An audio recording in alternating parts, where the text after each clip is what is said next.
आवश्यकता पड़ने पे हमने चरण दिए है। जब जहीर शाह का तख्ता पलट हुआ था, अफगानिस्तान के शाह थे, सबसे पहले भाग के भारत आए थे, बाद में स्विट्जरलैंड में जाकर और पेरिस में जाकर सेटल हुए, तब भारत ने उनको रास्ता दिया था।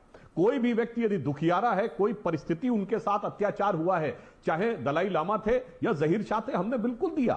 परंतु जो आपने बात यह कहने का प्रयास किया कि साहब हम तो सबको सर्वे भवन्तु सुखना विश्वास करते, हम बिल्कुल विश्वास करते हैं, परंतु सिर्फ यह कहना भारतीय संस्कृति हिंदू धर्म इसलिए बचा रहा क्योंकि हम तो साहब बहुत उदार थे। तो यह बताइए, कोरोना में वो लोग बचे रहे जो सारे वायरस को अंदर आने दे रहे थे, या जिन्होंने अपने मास्क लगा के वायरस को रोक रखा था और जो वायरस अंदर आ गया उसको इम्यूनिटी से किल कर दिया था।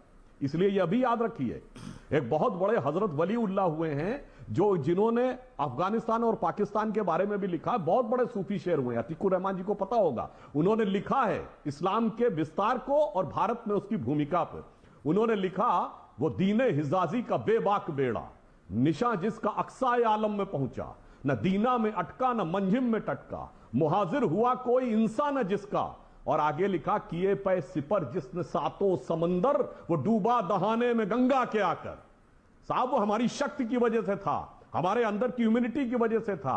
ऐसा नहीं था कि ये जो पढ़ाने का प्रयास किया जाता है मैकाले और मार्क्स के प्रभाव वाले इतिहास में, इसलिए हम कह रहे हैं बिल्कुल साहब, हम अगर शक्तिशाली हैं तो शरण दे पाएंगे। ये जग नहीं सुनता निर्बल जनों का शांति प्रवचन, शीश है उसको झुकाता जो कर सके रिपुमान मर्दन। आगे क्या कहा गया है, इस प्रकृति में सब नहीं है श्रेष्ठ मानव, व्यक्ति भी है राष्ट्र भी है जो प्रकृति के घोर दानव।